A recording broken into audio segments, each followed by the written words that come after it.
Hey, this is Judgment Waits, and I've got a hardcore team deathmatch on the map Oasis for you. Now, you're going to see me struggling here at the beginning. I think I go 3 and 5, but then I get a nice 23 gun kill streak. Actually, coming close to get a Moab. Now, I don't purposely set out to get Moabs, but I purposely don't want to die, so I guess I am kind of going for a Moab just because I want to keep my kill streak going. So get close here, and it's so easy to die in hardcore. I think getting a Moab is just so much more difficult in hardcore than it would be in core. If I was going for the Moab in core, I'd probably go the specialist kill streak. And if I was going for it in hardcore, I'd probably go something similar to what I am right now for my playstyle, at least. I'm not talking about for everybody's playstyle, but I like to move around, and I'm not the most cautious person, and I'm not the best player, so probably the UAV and vest would be the way to go for me in hardcore. And you see me, like I said, I get a 23 streak here, pretty close to getting it. Team deathmatch probably isn't the greatest game mode to try and get it in hardcore. Maybe kill confirmed or even free for all might be a little bit better, but enough about that. Something interesting happened when I was driving home yesterday, actually 2 days ago. I was, going my normal route, and all of a sudden the road was blocked off. There were a bunch of different police agency vehicles and some ambulances and everything in the road, and I couldn't get by, so I had to go around that, take a different route. When I got done with lunch and was coming back, I was getting to about the same area where I saw the commotion earlier, and this time there was nobody out there, but all of a sudden a SWAT vehicle pulled up, and a bunch of people jumped out of it, a bunch of officers, and they, kind of scattered around this one particular house and everything. So I was like, man, what is going on? So I went back into work. I work for my local city, and I asked the people there what happened, and come to find out a 16-year-old kid had shot his mother in the back with a 22, and then he ran. And it's kind of shocking, because I live, like I said, previously, I live in a small town where things like this, they don't really happen. And it's just kind of weird, I am a youth pastor, so I'm thinking, what would make a 16-year-old shoot his mother in the back? It just didn't make any sense to me, so kind of wild. The schools were put on lockdown while they were looking for him. They ended up finding him like 3 hours later. While this is going on, Twitter and Facebook are just going nuts with people talking about this stuff. Social media can be great. You can use it to tell people and warn people, hey, there's a shooter, blah, blah, blah, on the loose, be careful or watch out, or if you have any tips, let us know, and everything like that. But social media can also be really crazy because I think it just causes more panic. People are just putting everything that they heard. It was going around that he had shot at police officers, and while he was running, and other people he's just shooting at everybody, and that was totally untrue. So it's kind of frustrating to see things like that going out there, and it's just amazing how it just snowballs when that happens.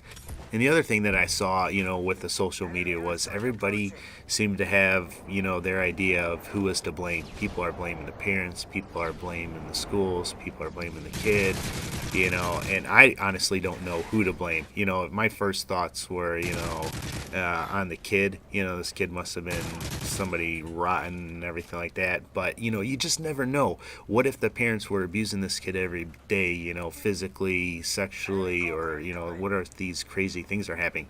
I don't know why it is. And I'm not trying to justify his actions or anything like that. But I just think, when things like this happen, we need to slow down and be slow to judge people and, just use level heads. I've been caught in some things and been accused of some things, and it's amazing how people just are so quick to judge you when they don't even know all the facts. And that's the thing, we don't know all the facts still right now. I don't, maybe the police do and everything like that, but so we need to just chill out and calm down and wait in here, find out what's going on, and not be so quick to just judge people in general. I know this is kind of a weird and serious situation, like I said, I'm not trying to give this kid a way out or be, very liberal or lax or anything like that, but let's wait until we find out what's going on before we start putting things on Facebook, that this kid's parents were horrible, this kid was horrible, or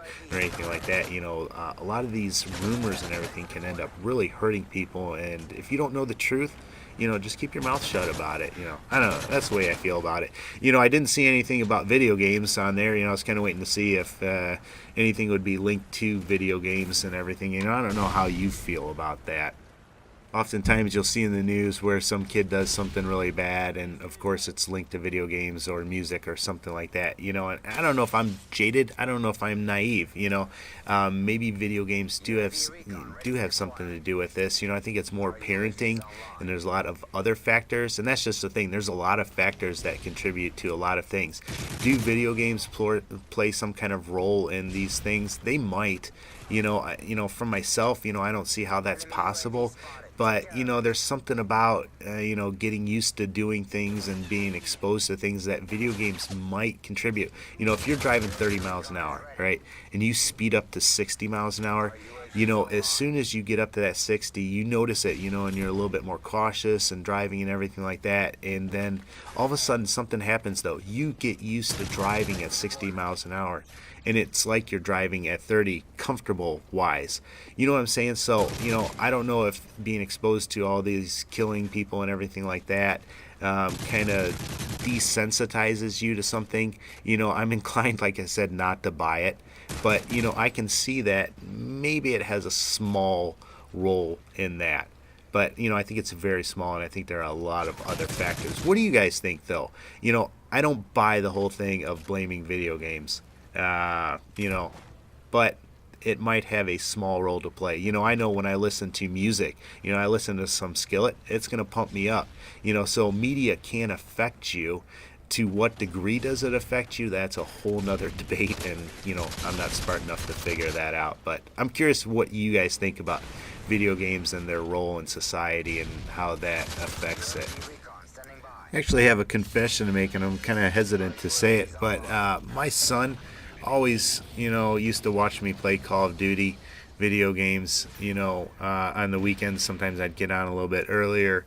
Normally I play when they're in bed. My son's 4 and my daughter's 5 right now. And like I said, normally I'd get on when they're asleep. But, sometimes on the weekend I'd get on and play, And I actually started letting my kid play. And not online or anything like that. But sometimes I'd go into a free-for-all with him. Just me and him in a private match, and I'd let him play, and I'd try to teach him how to play the game and everything like that. And my daughter saw this, and so she wanted to play. So there for a while, I was letting my son and daughter play against each other in free-for-all. Well, after a couple times of doing this, I noticed my son and daughter were playing one day, and my son makes the stabbing motion that the guy makes, like when you stab somebody, and he's like, "Oh, I stabbed you and killed you," and I was like, "Oh." That just kind of freaked me out. So I put a stop to them doing that. And to be honest with you, now I look back, I feel like I'm the worst father in the world. I don't want them. They are way too young to be playing that game. And that was just very poor judgment on my part. So in the end, honestly, I don't know what kind of effect, letting them play Call of Duty would have on them, but I don't want to take that chance. But that's just me. Let me know what you think about all this, especially if you have kids. But here's the end of the video. Ended up 26-5. As always, though, take care and God bless.